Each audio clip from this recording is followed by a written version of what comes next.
Sorry, scrap boy. Sorry, scrap boy. One more time. Go. Welcome to Let's Talk Rubbish. I'm Scrap Boy and we're here on Gumbunja country for Waste 2021, the waste conference that brings all the waste people around the country together to talk all things waste, sustainability and compost. This morning we're joined by a very special guest, Organics Manager from the New South Wales EPA, Amanda Kane. Good morning. Hello. Hi. And we're also joined for International Compost Awareness Week from up on Yagara country, Costa the Garden Gnome. Good morning, Costa. Your gnoming reporter here, Scrap Boy. Good morning to you and hello, Amanda. Hi, Costa. Gnome.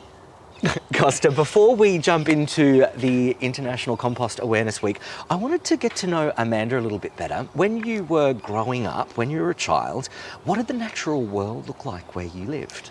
Well, it wasn't renownedly marvellous because it was Tooting in South London. Okay. But as children, my brother and I used to go scrumping for apples, and I remember climbing up a wall and seeing a stag beetle, which is actually, for most English people, quite scary. But it was a marvel, and I wonder now how many stag beetles are still there in London, because it was quite a while. And I think just those glimpses of the natural world in my childhood gave me a appreciation of it. And now I'm here in Australia, I absolutely love the natural native bushland that is Australia. Whereabouts do you live in Australia? In the inner city still, but I lived in the Blue Mountains for ages and built a native plant garden up there, and that's where I really began to love native plants and the amazing beauty of them. Is there a special place in the Australian natural world that you like to go to reconnect, to remember that we are a part of that natural world? It's still my garden in the inner west. It's beautiful, and every morning I like to spend some time there and just appreciating how fortunate I am to have such space. Can relate to that, Costa. I love being in the garden, mostly because Costa the Garden Gnome is always there when I look out the window. So Costa, International Compost Awareness Week, how's things up there on Yagara and Turrbal country? Thanks, Scrap Boy. Yeah, really good. I'm here for an event that's taking place right in the heart of the city, and basically there's a large. You're probably aware of this, Scrap Boy. A former golf course that's been identified by the government up here to turn into an educational hub, an urban agriculture site, and somewhere to really be able to connect everyone in the city a little more to not just the food and where their food comes from, but also, of course, the processes around it in terms of not just the growing of the food, but the growing of the soil. And in a week like this, where we have the Waste Conference down there in Coffs and International Composting Awareness Week around the world, it's wonderful to be able to amplify these messages from all levels, whether that's actions being taken by local councils, actions being taken right down to the local level of someone's family, contributing to FOGO, or contributing by starting a composting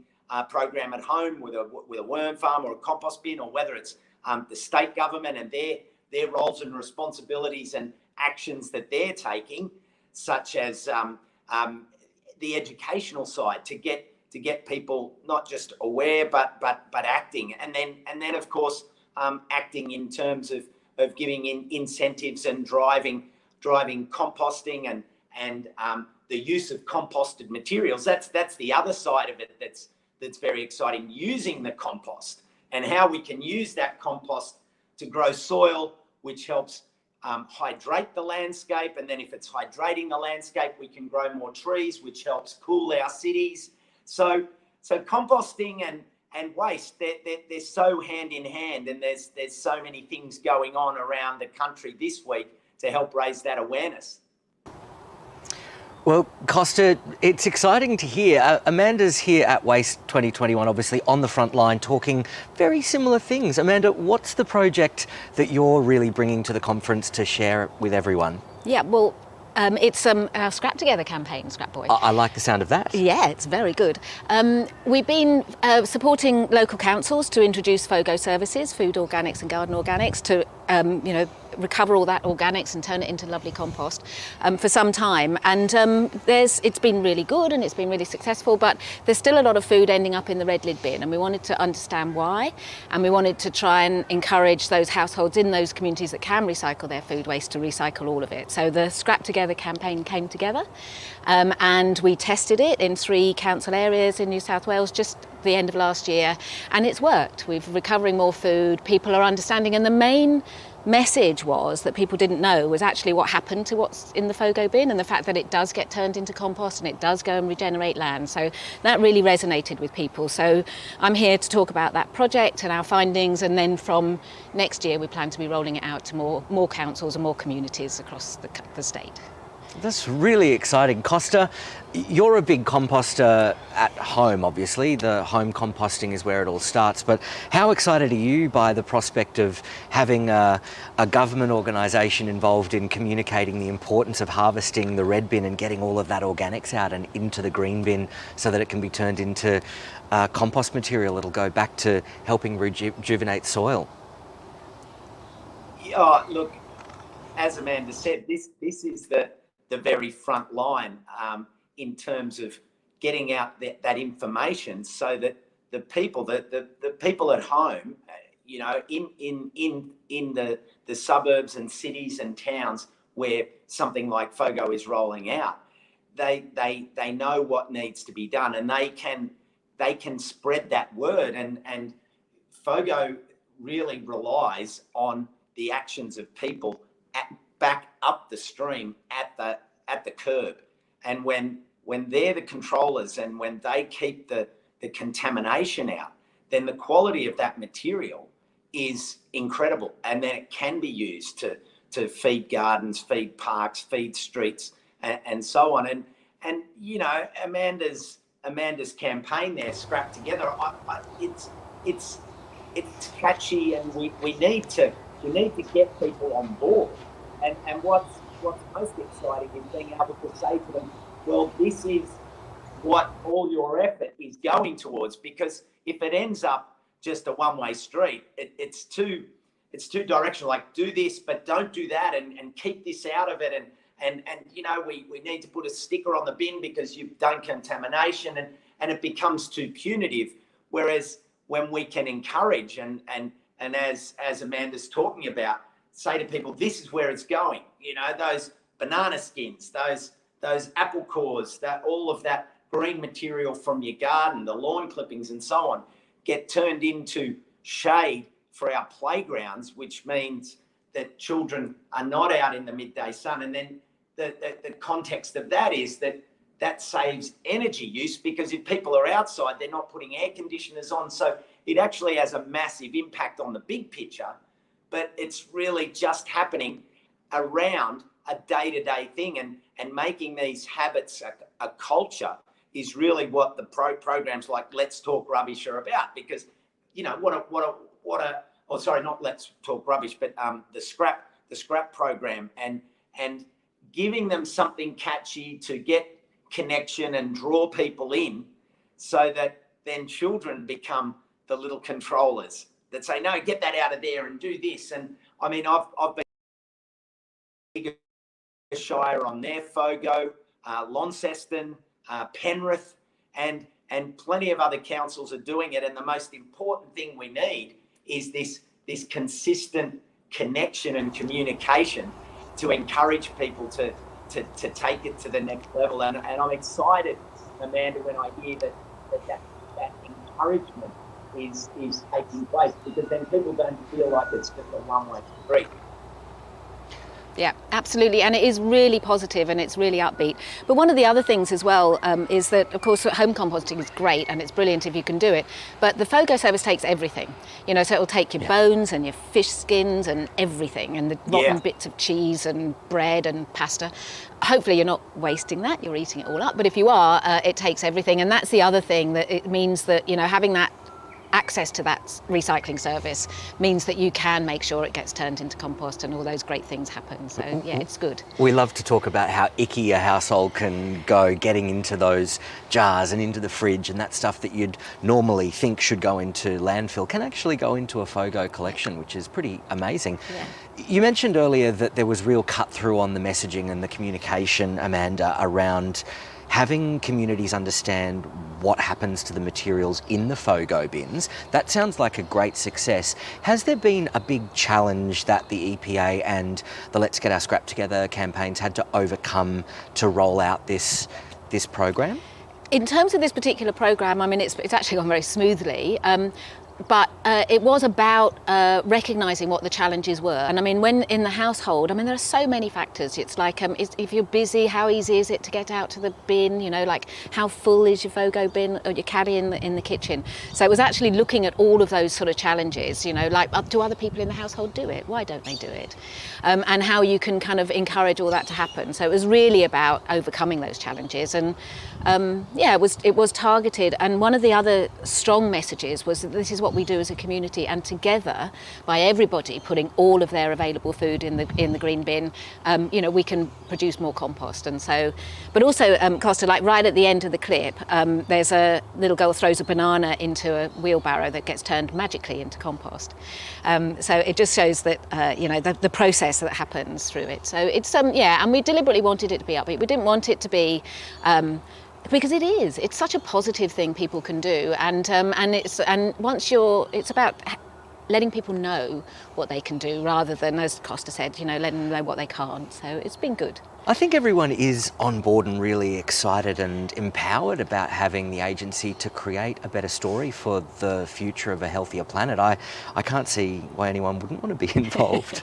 No, exactly. Well, especially after watching our campaign, I suppose it is, yeah. Yeah, so tell us a little bit more about where the people who are watching the stream can see the videos that you're referring to. Well, we trialled the campaign in Kempsey, Clarence Valley and Forbes, and in all of those council Facebook pages. The councils did different things. Some, like Clarence Valley, had bus sides with the message on it.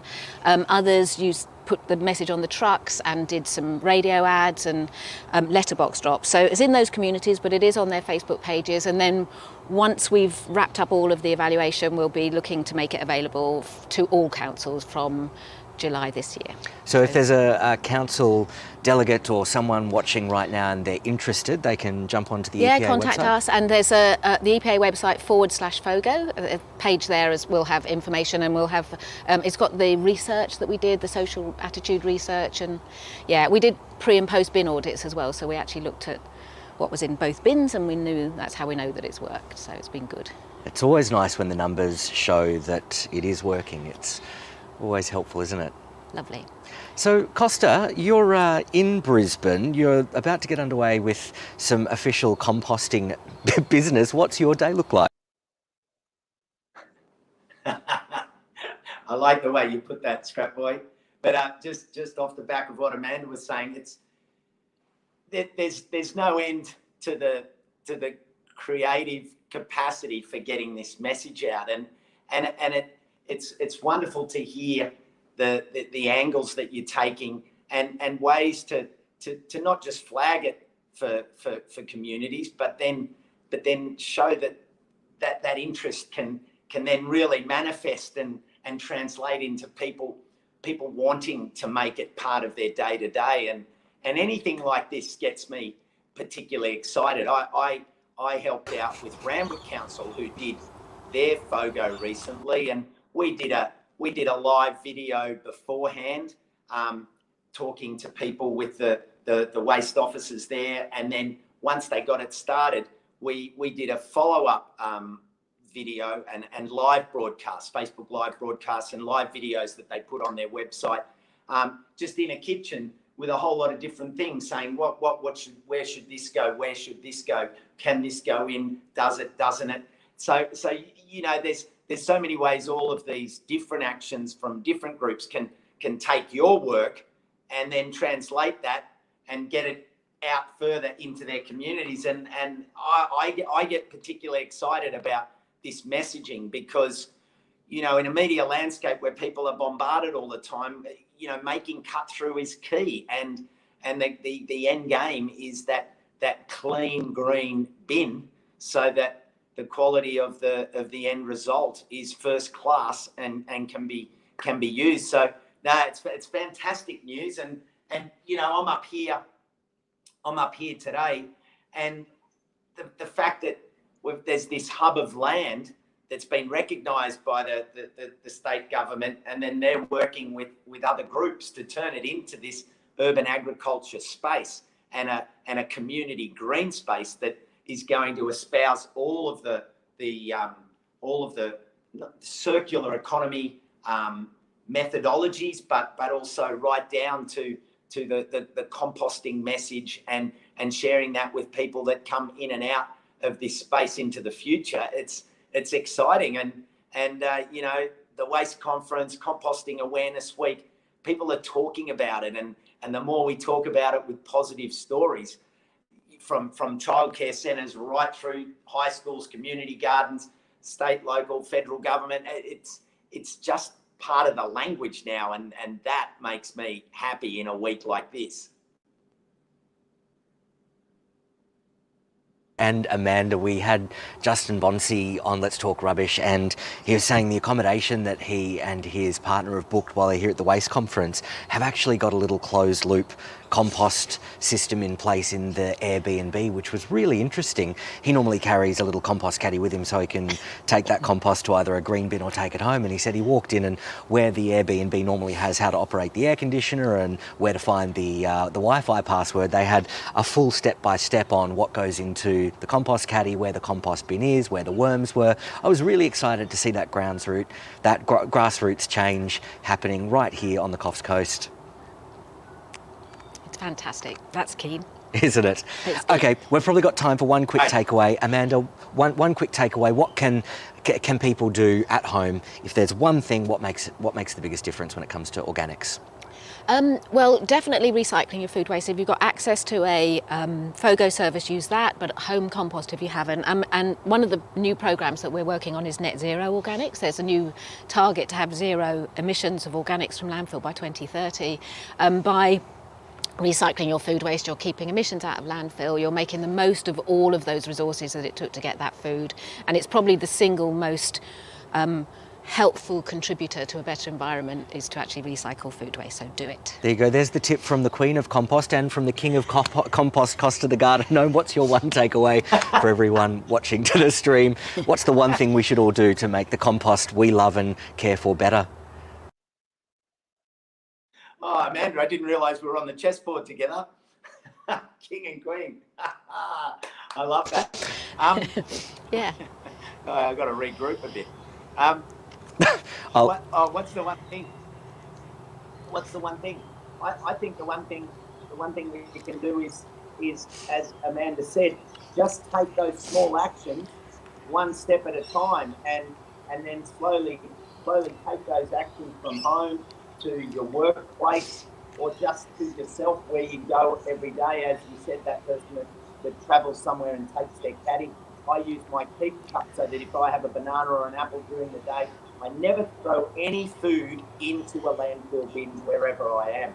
And just that little mantra I've worked towards, and we can work towards these little things that just become who we are every day. Little things can make a big difference. There's nothing more true. Definitely. Well, it's been absolutely fantastic talking rubbish this morning. I hope I can get to do more of it.